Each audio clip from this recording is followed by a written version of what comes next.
యెహెజ్కేలు గ్రంథం 7వ అధ్యాయం 6-7 వచనాలు. అంతము వచ్చుచున్నది, అంతమే వచ్చుచున్నది, అది నీ కొరకు కనిపెట్టుచున్నది. ఇదిగో సమీపమాయెను. దేశ నివాసులారా, మీ మీదికి దుర్దినము వచ్చుచున్నది, సమయము వచ్చుచున్నది, దినము సమీపమాయెను.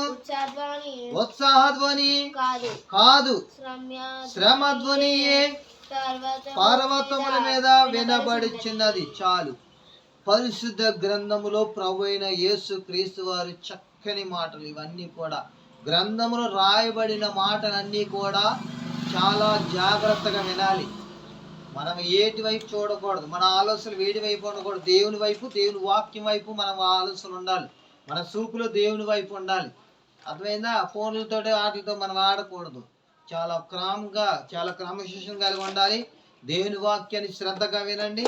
దేవుని యొక్క అడుగు జాడల్లో మనం నడుచుకోవాలి. చాలా పరిశుద్ధత కలిగి ఉండాలి. అంతమే వచ్చుచున్నది అంటే యేసు ప్రభువు వారు రాకడ బహు సమీపముగా ఉన్నది. వచ్చుచున్నవాడు ఆలస్యము చేయక మరి త్వరగా వచ్చును. యేసయ్య నేడో రేపో వస్తాడైనా మనలందరినీ నమ్మిన మనలందరినీ తీసుకుని వెళ్ళడానికే ప్రభు అయిన యేసు క్రీస్తు వారు లోకానికి రానయ్యున్నాడు.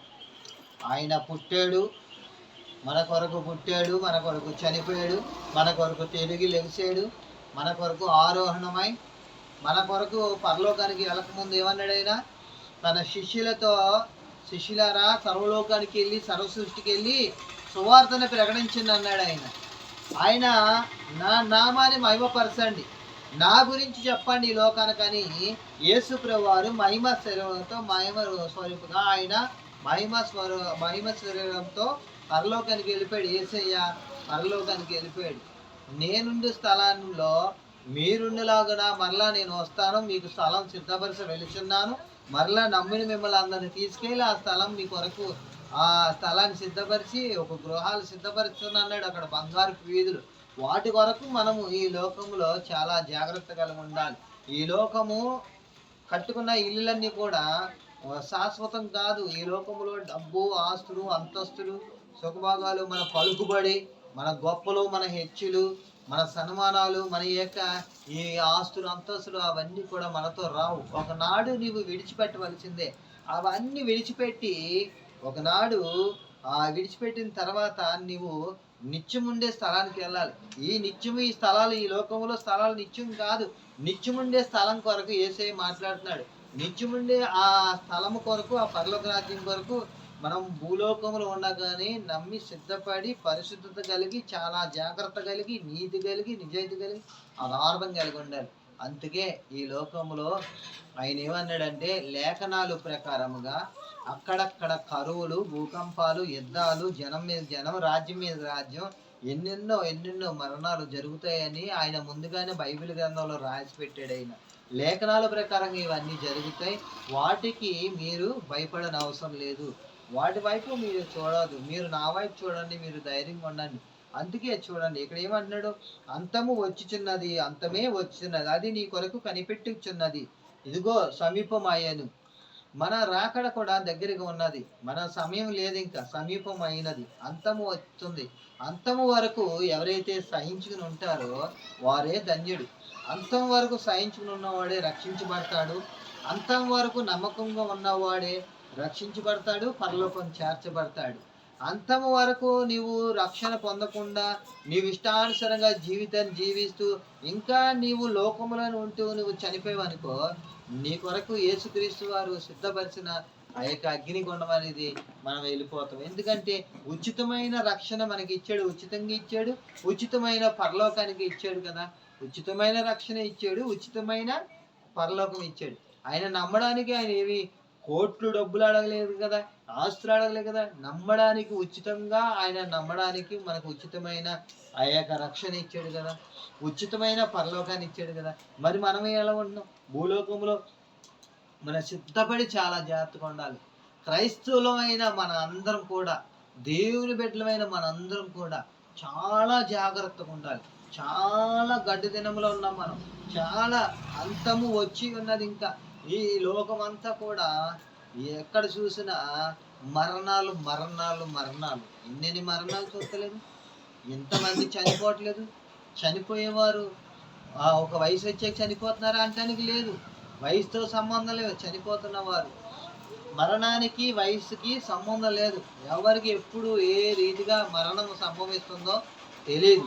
అందుకే నీవు చనిపోకముందే ప్రభు అయిన యేసుక్రీస్తుని నమ్మి సిద్ధపడి ఉండి రక్షణ పొంది పాపములు ఒప్పుకొని నీటి బాప్తిసం తీసుకుని ఆ పరలోకానికి నీవు సిద్ధపడి ఉండాలి. వెంటనే ఈ యొక్క అంతము కొరకు సమీపమైనది. సమయం లేదు ఇంకా.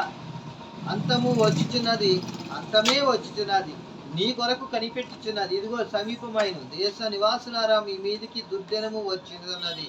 దుర్దినములు రాకముందే మన యొక్క మెలకు కలిగి ఉన్నప్పుడు మన మీద ఏమి దుర్దినములు రాకమునిపే మనము ఆయన్ని నమ్ముకుని సిద్ధపడి ఉండాలి. చూడండి, మనం అనుకున్నావా కొన్ని దేశాల్లో భూకంపాలు వచ్చినాయి, చనిపోయారు. ఏమైంది? ఏమీ లేదు, చనిపోయారు కదా. ఎంతమంది చనిపోవట్లేదు? అలాగే నీవు చనిపోకముందు ప్రభు అయిన యేసుక్రీస్తుని నీ హృదయంలో అంగీకరించి ఆయన రక్షకుడై ఉన్నాడు, ఆయన పరలోక రాజ్యం నిత్యము ఆయనతోటే మనం ఉంటామని సంతోషించి ఆయనతోటే మనం సావాసం కలిగి ఉన్నాం. ఈ లోకంలో ఏముంది? ఇదంతా బాకాత్మని, ఇది శ్రమలే. ఈ లోకంలో ఉన్నంతకాలం కష్టాలు, దుఃఖములు, ఇరుకులు, ఇబ్బందులు, బాధలు, శ్రమలు, కష్టాలు. ఒకసారి ఆకలేస్తుంది, ఒకసారి ఆకలేదు. ఈ లోకంలో అంతే. అంతలో కనబడే మాయమైపోయి ఆవిరి వంటి జీవితాలు ఇవి. అంతలో కనబడే ఆవిరి వంటి జీవితాల్లో మనం ఉన్నాము. నీటి నుండి జారుబడి చేద నీటి వలె మనం చుక్కల వలె ఉన్నాం.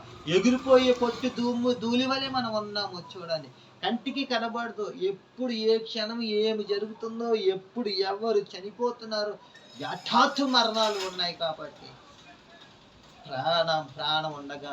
ప్రాణం ఉండగానే ప్రభు అయిన యేసుక్రీస్తుని నీ సొంత రక్షకుడిగా అంగీకరించు. నీ సొంత రక్షకుడిగా అంగీకరించు. అప్పుడు యేసయ్య నిన్ను కుమార్తెగా అంగీకరిస్తాడు ఆయన. చూడండి, సమీపమైన ఈ దేశ నివాసులారా, మీ మీదికి దుర్దినము వచ్చుచున్నది, సమయము వచ్చుచున్నది, దినము సమీపమయ్యను. ఉత్సాహాధ్వని. సమయము వచ్చుచున్నది. సమయం ఉందా? ఈ సమయం ఇప్పుడు 2025 సంవత్సరం డిసెంబర్. ఈ మాసం అంతా అయిపోతుంది, చివరి నెలలో ఉన్నాము. ఇది అయిపోయాక 2026 సంవత్సరంలో మనం అందరం ప్రవేశిస్తాం. కానీ మరలా 2025 సంవత్సరం డిసెంబర్ మరలా వస్తుందా? ఈ సమయం వస్తుందా? ఈ పాత సంవత్సరం గతించి మరలా కొత్త సంవత్సరం రాబోతుంది కదా. మరలా 2025 మనం రాదు, ఇంకా 2026 వస్తుంది. దాని తర్వాత 2027, తర్వాత ఎన్ని సంవత్సరాలు వస్తాయో, ఎన్నెన్నో వస్తాయో. అంతేగాని ఇప్పుడున్న సంవత్సరాలు మరలా 2025, తర్వాత దానికన్నా వెనకాల ఉన్న 2024 వస్తుందా? 2023 వస్తుందా?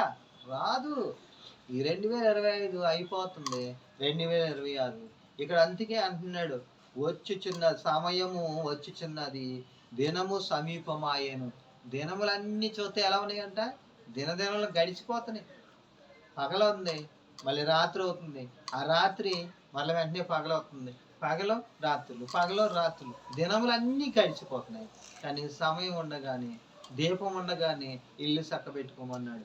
దీపం ఉండగానే నీ ఇంటిని చక్కబెట్టుకోమన్నాడు. దీపం ఉండగానే యేసుని నమ్మి సిద్ధపడి ఉండమన్నాడు. ఆయన రక్షణ ఇచ్చాడంటే నీకు ఉచితంగా ఆయన నమ్మి సిద్ధపడి ఉండమని. ఆయన నమ్మి మనము ఆయన్ని స్తుతించాలి, ఆయన గణపరచాలి, ఆయన ఆరాధించే వరకు ఉండాలి. ఆయనే మనకి శాశ్వతుడు, ఆయనే మనకి నిత్య జీవాన్ని ఇస్తాడు. ఆయన